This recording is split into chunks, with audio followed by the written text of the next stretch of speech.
All right, listen up. I'm Frankie 5 Stories, and I'm going to give you the lowdown on the 5 freshest and the 5 biggest nationwide stories from today, May 23rd, 2025. Let's dive in. So picture this.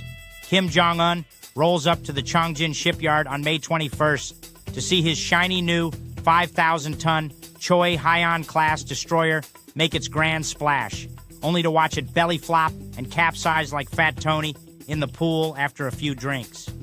The hull crushed, seawater gushing in, all because some dockhand treated that launch like a backyard barbecue.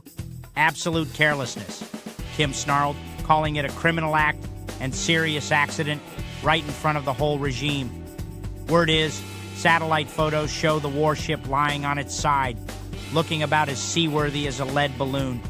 Now Kim's got his goons detaining the shipyard boss and launching a full-blown investigation. No mercy for irresponsibility and unscientific empiricism, he growled. The Don in Pyongyang ain't exactly known for forgiving screw-ups, so expect heads to roll faster than meatballs at Sunday dinner. Picture this. At 3:45 a.m., a slick Cessna Citation II business jet, 6 souls aboard, including music agent Dave Shapiro, creeps through thick San Diego fog, clips a set of power lines 2 miles southeast of Montgomery Gibbs Field, then smacks into a Navy-owned home in Murphy Canyon like a cannonball. Next thing you know, jet fuel's running down the street, cars and homes going up like trees in a forest fire. 6 poor souls aboard the plane perish on impact, no survivors, and 8 neighbors wind up in hospital for smoke inhalation. But thank the stars, no one on the ground kicks the bucket. The NTSB and FAA opened a full probe, but word is the pilot's gamble and zero visibility sealed the fate of everyone on board. When Kid Cudi, real name Scott Muscudi, took the stand in Manhattan federal court, he looked every bit the punked-out victim, not some Broadway tough guy. He told the jury how, in January 2012, his Porsche 911 convertible went up like a freaking torch after some wise guy lobbed a Molotov cocktail through the driver's window, slashed top, charred leather, the whole interior toasted. His dog sitter called him breathless. "Your car's on fire!"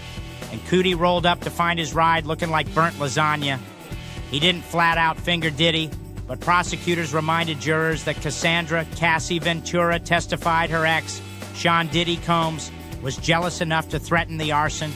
Photos of that crispy Porsche made the rounds in court as everyone gasped at the additional allegations against Diddy. So the Supremes on May 22nd fired off a 2-page unsigned order saying Trump had every right to boot 2 Biden-appointed wise guys off federal labor boards. No cause needed, because Uncle Sam's boss, the president, calls the shots. Justice Kagan's howling in dissent, calling it a wholesale repeal of century-old rules. But the conservative crew shrugged and let Trump keep his removals on ice until lower courts hash out the details.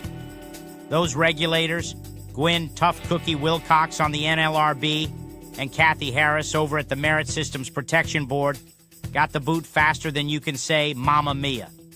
Conservatives are whooping it up, hailing the ruling as a win for accountability and an end to activist judges running wild. So next time some agency head thinks they're untouchable, remind them who's calling the shots. President Trump, baby. So this week in Washington, D.C., 2 Israeli diplomats get mowed down outside the Jewish Museum like a contract hit, and Jewish activist Yuval David saying, "This hits too close for every Jew in America." He's warning us this ain't a one-off thing. It's the opening salvo in a jazzed-up wave of Jew-hating that's spreading faster and faster. David's point, even armed guards and holy water ain't enough when killers feel emboldened to shout free, free Palestine before squeezing the trigger. The ADL's backing him up, calling this ugliness a hate crime pandemic that demands tougher laws. Conservatives nod. Time to bolster law enforcement, lock up the traitors, and make sure every would-be perpetrator knows America's streets ain't their playground. Stand tough, or we let the crime crawl right into our neighborhoods. For a no BS take on everyday's news, please like this video and hit subscribe.